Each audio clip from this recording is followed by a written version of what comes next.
Hello, everyone. I am Laura Bundrick, Vice President of University Relations at Fluent, and I'm going to talk to you a little bit today about going from college to your career. So I'm just going to jump right in so I can tell you a little bit about Fluent. We are essentially a college marketing agency, and we specialize in translating brands for the college world. So what that means is we have clients who come to us who want to better understand and engage with what we call the college millennial consumer. Nationwide. So we work with companies who want to engage with college students all over the country, on campus and off campus, and we like to talk about where they live, learn, and play. We have an exclusive partnership with the National Association for Campus Activities, and I'm going to talk about this a little bit more in a second. And what we do is really, like I said, we connect and engage with the 18 to 24-year-old, the college millennial consumer. And as I mentioned, we're the official marketing partner of the National Association for Campus Activities. And what NACA does, if you're not familiar with them, they're basically a nonprofit member association started back in 1960 to increase the buying power of campus programming dollars. So these are all your programming boards who are getting money through student fees and are putting on concerts and have comedians come to campus. And so this association allows different campuses to work together to increase that buying dollar. They also provide, basically their main goal is educating and supporting the students and faculty who are involved in campus programming. And what I do really, because of this relationship with NACA, is I get to interact with college students every day, which is really exciting and fun, and keeps me feeling young every day. I also get to work with college faculty and really engage with them and find out what is happening on campus, what are new trends, what are college students excited about, and really just kind of immersing in that college life, both from the faculty and the student perspective. All right, so we're going to jump right in. Okay, so these are some statistics about what we know. They're a little frightening, but I want to kind of start off with what we want to be prepared for before we get into the conversation about how to get ready for your career and why it's important. During the 2012-2013 academic year, there were close to 1 million associate's degrees issued and 1.8 million bachelor's degrees issued. Unfortunately, the unemployment rate for those aged 16 to 24 is 16.2%, which is more than double the national rate of 7.5%. And as we have heard a lot about on the news, student loan debt has increased 50% just in the past 4 years, and there's been a 10% increase in the amount of 25-year-olds, which is right at that after college age, with student loan debt. So, what does this mean? Basically, this means that the job market will have a lot of people coming into it at the same time who have the same education that you do. Your job hunt is going to be difficult, and you will likely graduate with debt. This is no need to panic, as I know that is a little scary and a little frightening.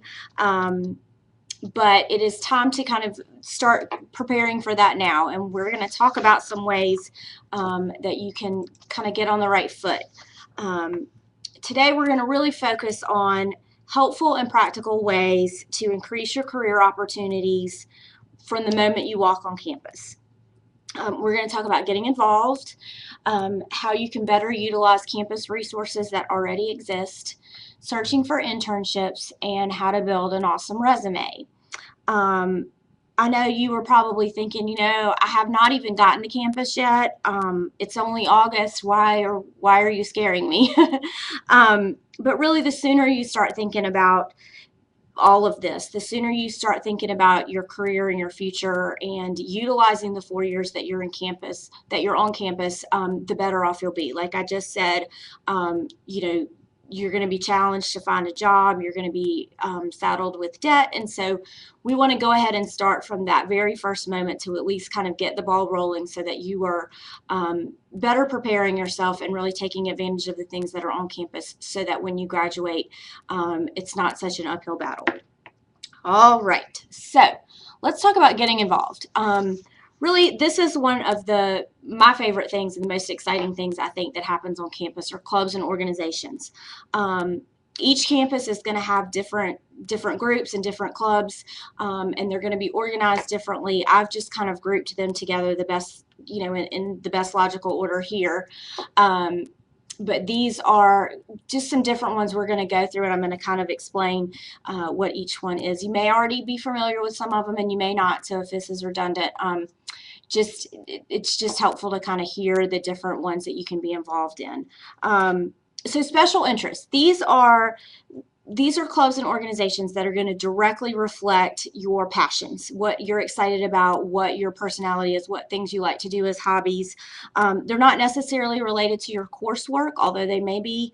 For example, you could be a business major and still be on the dance team. So these are great ways to really kind of, like I said, continue to do things that you're passionate about and that are your hobbies. And in fact, one of the interesting things that you'll see on campus is clubs that are specifically revolve around popular fads and trends. So for example, there's a Quidditch club at some campuses, a la Harry Potter. So you'll see that a lot as you get to campus. One of the other things is if you get to campus and there's not a specific club or organization that reflects your special interest, you can actually start a new club or organization. It's pretty easy to do, and you just go to your student activities office and they'll explain to you the process and procedures for how to do that. All right, so the next group of clubs and organizations we have are service. And this is a great way to get involved, obviously, if you're passionate about a certain cause or a certain issue. You'll find that the different clubs and organizations that are service-based, some of them will be hands-on, so you may actually be going out, like Habitat for Humanity may actually be going out and building a home, so very hands-on, active. And then some of them are more fundraising, where you're just raising awareness or raising funds for a certain organization or cause. But again, these are great ways to kind of extend any interest and passions you have to get involved on your college campus. All right, the next group we have are political. Political clubs and organizations are going to be active year-round, but obviously they're going to be more active or more involved during election time. These are not necessarily, you have your college Republicans, you have your college Democrats. You have clubs that are related to a specific party, but then you also have clubs that kind of are more focused on current events or issues. You'll have like economy club, environmental club. So there's a wide variety there. So you don't have to just get involved in a political club or organization because you're a specific party. You could do it because you have a specific advocacy interest. All right, so our next group, we have religious clubs and organizations. Generally, every type of religion is represented. And some of these clubs and organizations are really to learn more about a specific religion. And some of them are actually an organized worship effort where they have, services that you can participate in. International clubs and organizations. These are not just for international students. I think a lot of people think that they are. They're not just for international students. They're for those who are interested in certain cultures, or perhaps you're studying a language and you want to be involved in that international club. So that, another great way to kind of extend your interest level there. Honor clubs and organizations are a little bit different. For the most part, you are either selected or inducted into these. They're not just something that you can join on your own. They're a great resume builder and definitely something that you want to think about having on your resume. There's some that are focused specifically around your GPA. So your academic success automatically will put you in certain honor society or honor clubs and organizations. And then some of them are focused around your specific major. So, for example, Kappa Delta Pi is focused around one specific major. So if you're in that major, I encourage you to definitely make sure you're involved in the honor society for that major. All right, so we're going to spend a little bit more time here talking about professional clubs and organizations. These are what I really highly encourage you to get involved in, even from the first day you're on campus. And I know that kind of sounds early on, but these are a helpful extension of the classroom. And so what they do is they provide you with networking opportunities. They provide you with ways to find internships. They provide you with ways to get involved with your specific career field. And perhaps more than anything, they really help you expand your understanding of that particular career field to either to help you understand it more or to help you make certain that that's really the career field that you love or that you're most interested in. So it's kind of a great way to test out, ask people who are in that field a lot of questions, get to know people, make sure you're certain about that's what you want to do with your future.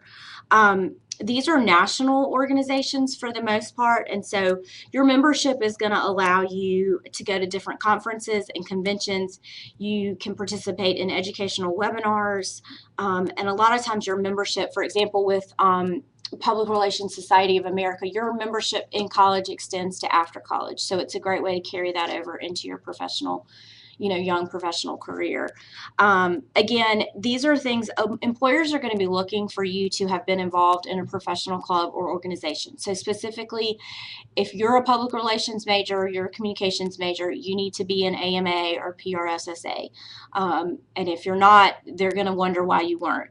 This basically just shows that you're really interested in that career field. You're excited to get involved in that career field, and you've started to show that interest even in college. So again, make sure that you're finding out about these so that you can be involved in the correct professional clubs and organizations. But I can't stress enough, this is a really important area.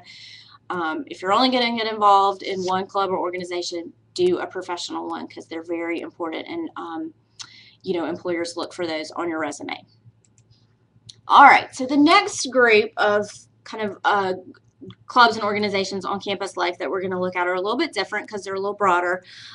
Greek life, obviously, a lot of you, maybe have already received a letter about Rush or have heard about this already. It's going on some campuses already, I know. But I just wanted to touch a little bit on fraternities and sororities. They are national organizations, so again, they're going to have an alumni group. It's a great way to network. They're very service oriented, not just social. So, that's something to consider. And a lot of things, or a lot of people, or a lot of students have told me that if they go to a really large campus, so they go to a campus that has 40,000 students, being involved in Greek life really helps make that campus feel a little smaller. And if you haven't been able to get involved in Greek life for the fall because Rush has already started or whatever the case may be, a lot of campuses offer a spring rush or even sophomore rush. So definitely look into that. It's not for everybody, but it is a great opportunity to meet people, and can certainly be a way to to get involved in a different service and to have those networking opportunities. Okay, so the Campus Activities Board, I mentioned it briefly earlier when I was talking about NACA and our partnership with them. Basically, they're controlling a portion of your fees that you pay to provide events for campus. So if you're interested in planning events, you're interested in executing events, it's a great organization to get involved in. They are very active. If you want to have input into what kind of events you have on campus, if you want a certain type of performer or a comedian or somebody to come to your campus, then you need to be involved in this and have say-so in that. They even have committees that focus on specific things within event planning. So, they have committees that focus on the technical side, so the sound and the, how to set up the stage and that kind of thing. So another way for you to get really good experience and get exposure to another type of career that you may never have thought of. I know that the campus activities boards are very very active and very involved, so you want to make sure that you have the time to be able to participate in that. But if you do, it's a great opportunity for you. Next is Student Government Association, SGA. Obviously, there are positions within SGA that are elected. You know, your officers from each class, as well as the student body, those are elected. If you don't feel like you want to run for an office, there are often committees you can participate in, attend meetings, and really, you know, the SGA is making decisions that impact the entire campus. So they're making decisions on policies and rules and regulations. So if you, you know, want to be involved in that, you really want to advocate for certain things on campus, then this is the place where you need to make sure you're involved, be it as an elected officer, as just participating in a committee, or even just attending the meetings. All right, so then we have residence life, which I'm sure some of you may have even been in touch with your residence hall advisor already. You know, this is another kind of group that it's a big commitment, it's a big time commitment, but it also is very rewarding. You know, it's a great way to mentor students. You know, sometimes your residence hall advisors will be part therapist, part tutor, part mother. You know, they kind of serve a lot of different roles, but it's a great way to get involved. And usually it's more for upperclassmen, not freshmen, but upperclassmen. You can also participate as a hall leader, so you don't necessarily have to be an actual RA. You may just be involved in residence life as a hall leader or dorm leader in your group. The other interesting thing about residence life is it's often a great way to offset some cost. Your housing costs are paid for generally if you are an RA, so that's another consideration. It's kind of a little side way to make some money. The next two, club sports and intramurals, are a little similar. They usually fall under your recreation department. Club sports, you have to try out for those, and these are any sports that are not NCAA affiliated on campus. It varies from campus to campus. Some campuses may have basketball as a club sport and not as an actual NCAA sport, so it just depends, but you generally have to try out for those. They're a little more official. They actually travel and play teams from other schools and that kind of thing. So that's definitely more of a commitment. And then intramurals are something that are a little more recreational. You know, if you're in the political science club, you may have a kickball team that participates in an intramural league. But again, these are just other ways that you may not have considered before to get involved and to be active on campus, meet new people. You know, these are things you may not think about it, but you can put on your resume. It shows that you are used to being in a team environment, that you know, participate and are active on campus. And it, you know, like I said, it's networking. It's all, you know, it's all a great way to continue to stay involved. All right, so now that I've given you all these different ways to get involved, probably your first step that you want to do is to participate in your Student Involvement Fair Welcome Week. These are going to be right around the corner. As soon as you kind of step onto campus, they're going to be happening. And as you can see from these pictures, each club and organization, you know, club sports, intramurals, all of that are going to have a table where they are staffed by current members, and you can stop by and find out more about that particular club or organization. I encourage you to ask a lot of questions, specifically about time commitment, meeting days. You know, one of the things that you really want to consider before joining a club or organization is if you're going to be able to participate and be active. It's not going to do you much good if you never attend meetings, because you can't, that's not going to translate onto your resume. So make sure that you're finding out what you need to know before you actually get involved. And you can go to a meeting before you officially sign up, just to see if it's, you know, if it's the right thing for you. You know, I've talked a lot about how all these clubs and organizations are resume builders and they are places for you to network, and all of that is true, and all of that is very important, especially in light of the first statistics that we saw. But really, you know, they're also great ways to meet new people. They're fun. They're a way for you to really kind of immerse yourself in college life and to make the most of your college experience. So it's not all business. It's a little fun too. So definitely make sure you're considering that as you get on campus and participate in these student involvement fairs and welcome weeks so that you can learn more and go ahead and get involved right from your first day. All right, so now we're going to talk a little bit about campus resources. So I'm going to introduce you to the student services that are available to you on campus. Some of these you've heard of, some of them you may not even realize are available to you, but these are all services that you can take advantage of. You pay for them with your tuition, so you definitely want to make sure you're getting the most out of that. The Writing Center, they're going to have seminars for resume writing, which you'll want to take advantage of when you get to that point. A couple other things that you may not realize that they do, they offer proofreading, and one of the things a lot of students have expressed to me is, when they get out of high school and transition into college, writing styles are different, and professors may require you to write differently than you wrote for your English teacher in high school. And so the Writing Center can really help you make that transition and can help you, give you helpful hints and tools for writing more for a college style. Academic advisement. You're going to get really familiar with this department. This is where you go to really figure out what courses you need to take. They run registration, so you've probably already registered for your classes for this fall, but you're going to do that again in the spring and then next year. And they help you keep track of where you are as far as what classes you have to take for graduation, what classes you have to take for your majors and your minors and all of that. So make sure you're in close contact with the academic advisement department and really staying on top of that. I have found that a lot of students think that they're going to come to you and they're going to explain it all to you, but really you've got to go and ask questions and make sure you stay on top of that yourself. The technology department, it could become your best friend on campus. If you bring your laptop from home that you've had the entire time you were in high school and it suddenly gets a virus, you're going to want to go to the technology department. They provide technicians who can do IT support and repair assistance. And then obviously there's computer labs all over campus that you can utilize if you don't have a printer or you don't have a certain program that you may need to do something for a class. So definitely figure out who to touch base with in your technology department and become fast friends with them. The tutoring center, kind of like the Writing Center, is a very important service that you are going to want to take advantage of.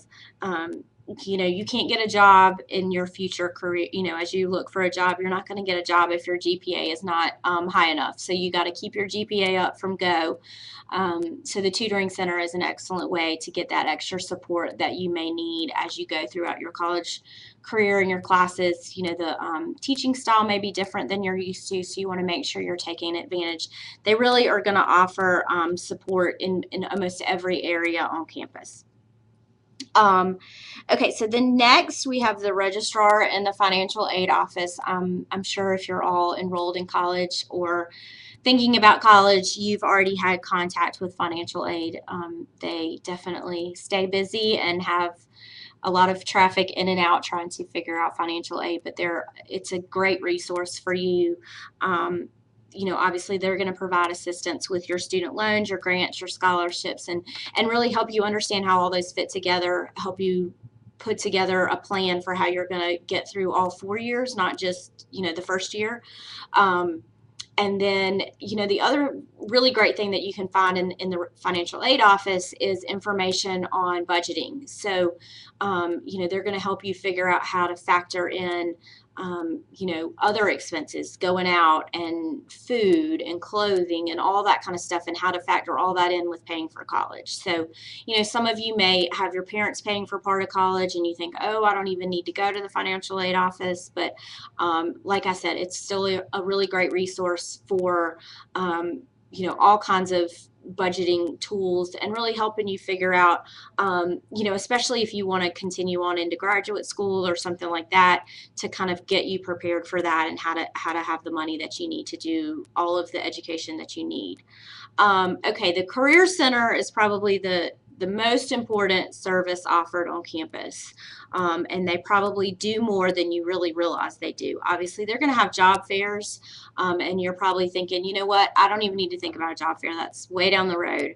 But it's a great way to go ahead and start meeting local companies and businesses and really interacting with those folks and talking to them about what they do, networking. You start meeting them and you see them year after year after year at these career fairs. It's a great way to go ahead and get your name and face known at these companies.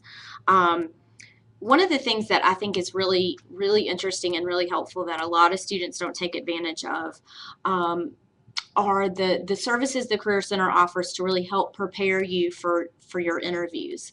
So I've participated in several different opportunities where students come in and I do like a mock interview with them, and it's a great way for them to really work on their communication skills, work on what they're going to say, what questions they're going to ask in an interview. It's basically just a trial run. And it's a way for potential employers or employers to give them feedback on what they say and what they don't say. And so, your Career Center is going to be a place that's going to provide the opportunity to do those kind of mock interviews.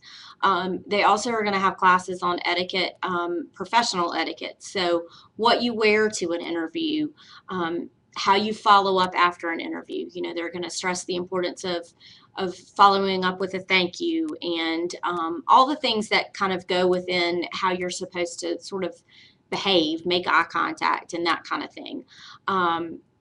The other thing the Career Center does is they're a great resource for jobs and internship listings. We're going to talk about internships in a second, but they're a great way to they pull together all this. And most employers they have to list their job or internship opportunity through the Career Center. So for students, it's a great clearinghouse.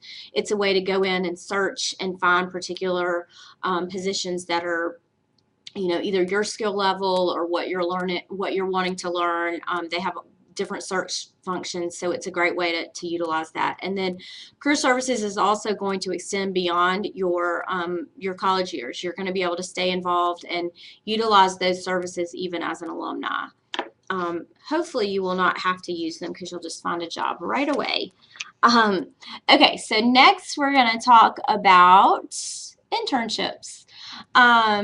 These are ways for you to really expand your experience outside the classroom. And we have interns here at Fluent at my company, and it's a great way. In fact, we've hired several of our interns.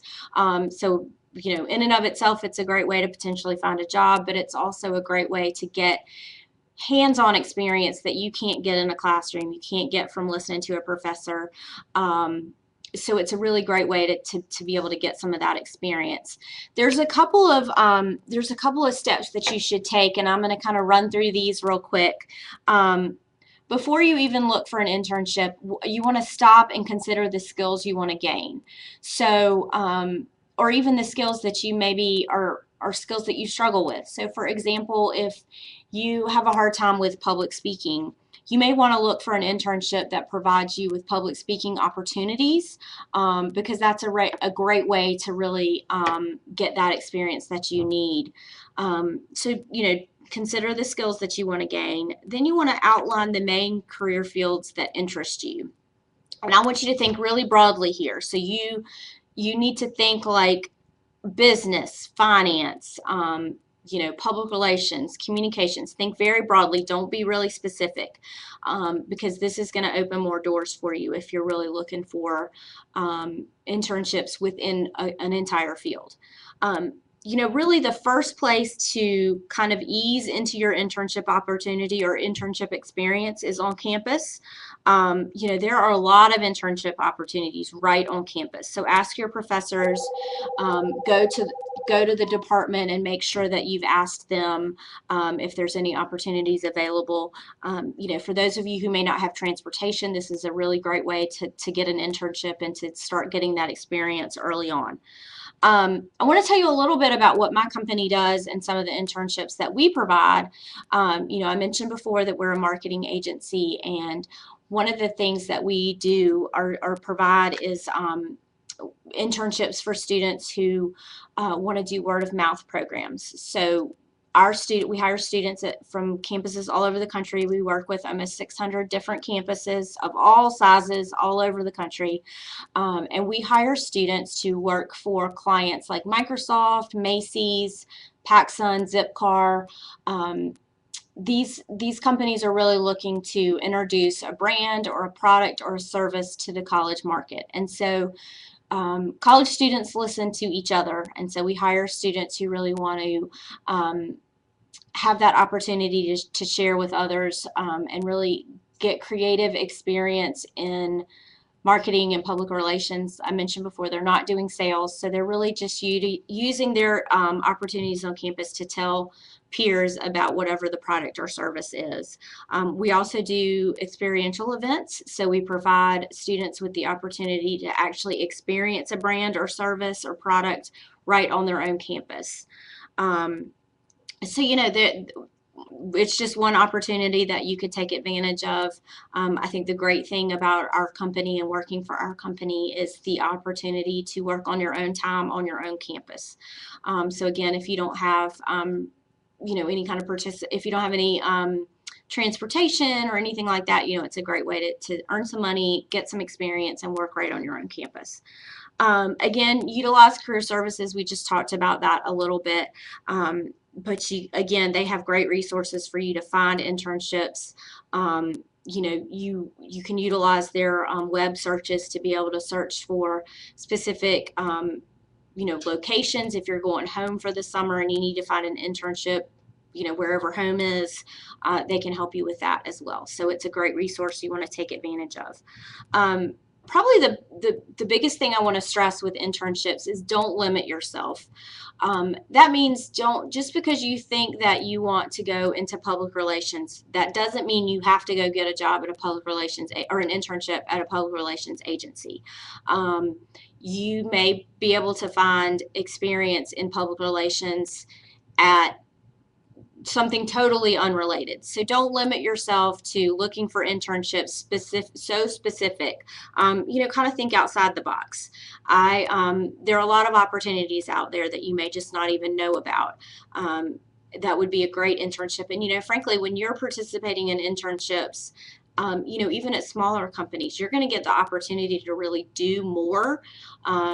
You're not going to just be sitting at a desk filing papers. They're going to get you to do more projects, be responsible for writing blogs or, a wide variety of things. So make sure you're just open to all kinds of different opportunities, even if they sound like that has nothing to do with what I want to do. You'd be surprised if, the opportunities that are there. And you may even be surprised by being exposed to a certain career field or a certain professional who has a career field that you never even thought about or never even knew about. That may be something you would want to get involved in.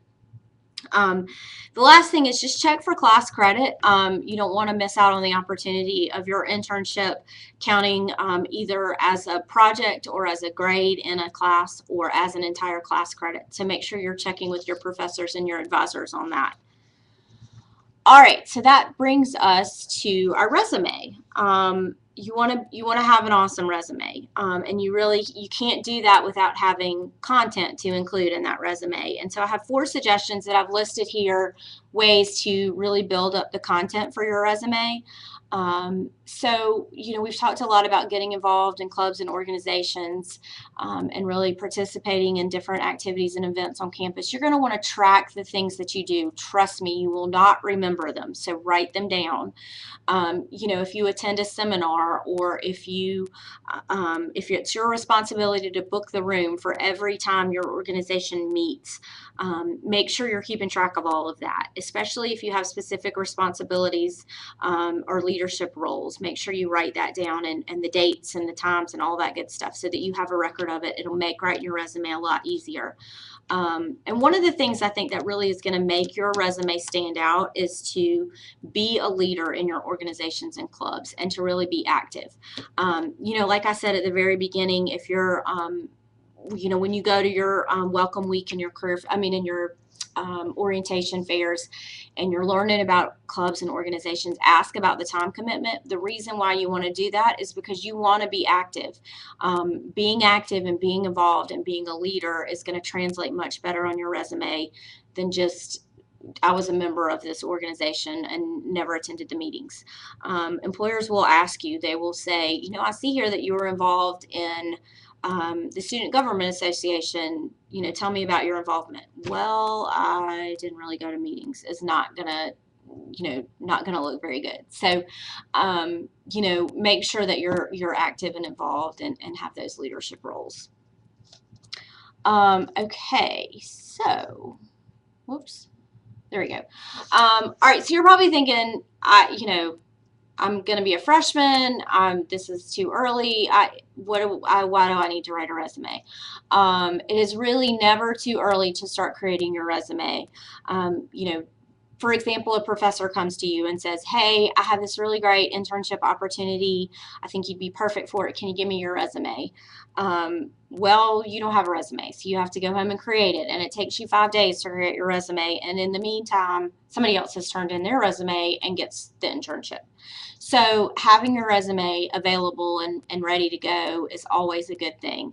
The first thing you're going to want to do is just kind of get it on paper, get it started.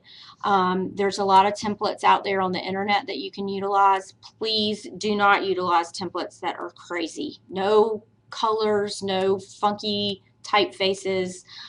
Make sure you keep it simple and straightforward.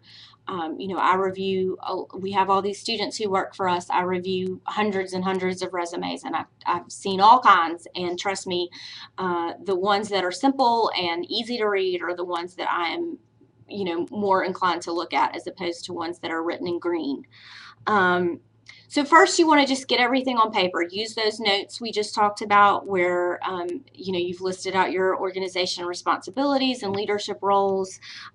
Just kind of get it down on paper so you have it somewhere, at least as a starting point. And then when you're ready to actually, put together your final official resume, I like to call it polish and shine. You're basically taking what you've written and making it look really awesome so that it stands out. You want to use active, not passive words. So you don't want to say, was responsible for managing the registration table. You want to say managed the registration table. So you be very direct, very specific. Again, going back to taking those notes, it's really important, even if it seems insignificant at the time, to write down what you did, what your responsibilities were, so that you'll be able to have this resume that really has very specific language in it and speaks directly to what your experience and skill sets are. The last thing, I can't stress this enough, proofread your resume. Proofread your resume. Like, read it 400 times. Let other people read it. You would not believe the number of resumes that we receive that have the incorrect phone number or misspellings or random words out in the margins. So just make sure you proofread it. Just read it a couple times, make sure it looks good, have somebody else read it for you. You don't want to turn in a resume that doesn't look great. And then, the final suggestion for really writing your resume, once you get to that point of actually making it into an official resume, don't just create one generic resume. Make sure you personalize it for any opportunity you have, be it you're applying for an internship while you're in school, or when you're getting ready to get out of school and you're actually applying for jobs. You want to make sure that resume reflects specifically what you're applying for. So if you're applying for a job in event planning, you want to focus heavily on your event planning experience in that resume, and maybe less on your experience with handling the finances for your club. So make sure you really personalize it. Okay, so we started off with some pretty scary facts and information. I mentioned how hard it's going to be to get a job and how you're going to have all this debt. And it's very scary and it's overwhelming. Especially now, I know you're thinking about going back to school and picking out colors for your dorm room and the first football game. And that's all very important. And I encourage you to make the most of college and enjoy that time. But I also hope that this has, this presentation has really exposed you a little bit to the different opportunities that are out there. You can start taking steps now to get experience, to get involved, to be active, utilize those resources on campus all throughout your college experience, so that when it comes time to look for a job, it's going to be easy, and you're gonna find a job without it being difficult, and you're not going to have to worry about that debt you have, because you're going to be able to pay it off because you have this awesome full-time job. None of you want to end up on the couch in your parents' house. You want to get a job when you graduate. So, I encourage you to take these small steps. They're just easy little things you can be doing along the way that are really going to make you stand out when you're looking for a job, and you want to, make sure you're taking advantage of all the opportunities that you have. So hopefully this was helpful and kind of gave you some suggestions or some ways that you can go ahead and start getting involved. Couple of questions. If y'all have any questions, feel free to type those in now, and I'm going to go through a couple of them. One question: how much debt did you end up with? I graduated from college a while ago, so my debt is probably was not the same, but it was pretty significant. It really was. It took me a long time to pay it off, and I think one of the things that made my debt manageable was I had really spent a lot of time, like I said, in the financial aid office, figuring out what was the best way for me to structure my debt, and whether that's what's going to be with federal loans or grants, and the best way for me to do that. And so again, that's a great resource that you want to take advantage of, so that when you do graduate and you do have debt, it's not going to be overwhelming. The next question: are students allowed to have double majors? Yes, you are allowed to have double majors. It just depends on your specific campus and what those majors are. And you want to really consider if having a double major is going to be beneficial. You don't want to just double major just to double major. So your advisors, your academic advisors, are going to be really helpful in working with you on that, and the Career Center as well. They can talk to you about what employers are looking for, and whether having a double major is required or is important. Also the next part of that question is, how does that compare with having a major and a minor? Again, it really just depends. A lot of people will utilize a minor to take classes that are in something they may be more interested in, as opposed to wanting to do as a career. Or it's also a good way to add a skill set. So for example, a lot of people will minor in a language, such as, you may minor in Spanish, which, could potentially help you with your, with your future, whatever career it may be. This is a really great question. What happens if you get stuck in a bad internship? Hopefully that won't happen. I really hope that won't happen. But it could potentially happen. And I think my suggestion would be to make the most of that experience, to speak up. If you are working for a certain, if you have a certain person that's managing you and you're working for that person, I would suggest that you go and talk to them. And really, explain to them, this isn't exactly what I thought I was going to do. And usually supervisors are going to be very willing to work with you. And, it can't hurt to ask, and it can't hurt to talk to them a little bit more about that. You don't want your whole experience to be miserable. But again, if it's a bad internship, I encourage you to stick with it. It does not look good to quit. You don't want to quit an internship. You don't want to burn any bridges. So try to stick it out, make the most of it, and hopefully talking to your manager or supervisor will help improve your experience. Another great question: should I accept multiple internships? That's really going to depend on your class load. You can do, back when I was in school, I did one internship and it wasn't even required. So things have changed a lot since then, and I think colleges have really recognized the value of internships, and employers have recognized the value of having interns. So, I just did one, but now there's so many more opportunities to do internships that you can do, one each. I wouldn't do more than one a semester or over the fall. Over the summer, sorry. So, you just have to balance that with your schedule, with your class schedule and your time management. Make sure you can do, all you need to do for your classes and the internship responsibilities. You don't want to do anything halfway. So I wouldn't do more than one at a time, but definitely you can do more than one over the course of your college experience. Let's see. Do most colleges charge tuition based on the years you attend or the units of classes that you take? Yes, your tuition, you can either be full-time or part-time, and your tuition is going to vary based on the number of classes that you're taking. However, all of those services, those special student services that I mentioned, career services and the tutoring center and IT, those are available to students regardless of whether they're full-time or part-time.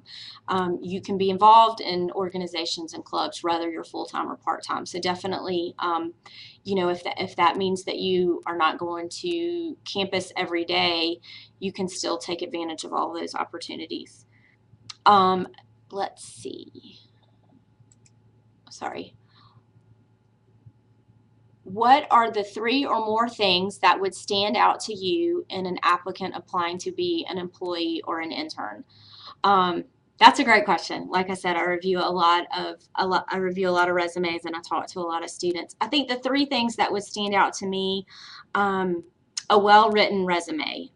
That's the first thing that a potential employer for an internship or a job is going to see. They're going to see your resume. So, I mentioned before, there's a lot of resumes out there. If you get on and do an internet search, you'll see some crazy templates.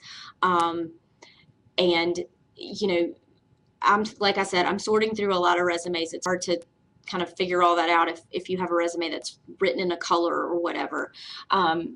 But I also stress a well-written resume. So specific. Tell me what you did. I don't need to know 100 things about your job that you had in high school. I really want to know about your recent experience. I really want to know about. I would prefer to see your involvement on campus and your role that you had within, the political science club as opposed to your job after school in high school. So, again, a well-written resume, that's the first thing that would stand out to me. I am really big on personal communication. So if you apply for a job and come in for an interview, it really impresses me if you follow up either via a handwritten note or a thank you email. That just shows that you're really interested and that you're taking the extra step and the extra initiative to be in touch with me and let me know that you're really interested. So that would be the second thing I think that would stand out the most. I think probably just your level of kind of involvement on campus stands out a lot. So not, like I said, don't just be involved in a club just to put it on your resume, because employers are going to be able to tell if you didn't go to meetings or you didn't participate. And really being involved in a wide variety of things, everything from Greek life to club sports to actual clubs and organizations. Showing that you're really interested in a wide variety of things is really makes applicants stand out, because you're taking advantage of your experience on campus. Let's see if we have any other questions. What should I know about work-study programs and timing for these opportunities? Work-study programs are different. They're not offered at every college. It just kind of depends. Some colleges require that you do a work-study program. Basically, for those of you who don't know, work-study programs are sort of like one step above an internship. They require more time. A lot of times you do work study programs, you're not even in classes. That's all you're doing. So you're working a full 40 hours a week for a particular employer. those you're going to find out again. They're going to go through your career center or through your advisor. You're going to find out about them through them. So just stay in good communication with them and make sure that you're asking about those kinds of opportunities. Again, some schools are going to require that.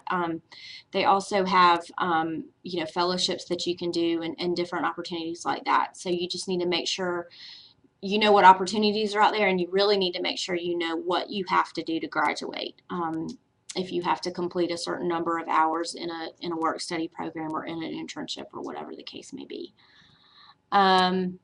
Okay, that looks like all the questions. So I'm going to wrap it up. I really appreciate the opportunity to talk to you all today. I hope this has been helpful, giving you some hints and some suggestions of some steps you can take now to get a job or get an internship and then get a job, because obviously that's your ultimate goal after getting out of college. So thank you for your time. Thanks for tuning in, and feel free to contact me. This is my email address, laurab@fluentgrp.com. Feel free to contact me if you have any other questions or just want to chat. Be glad to talk to you. So thanks so much. Have a great afternoon.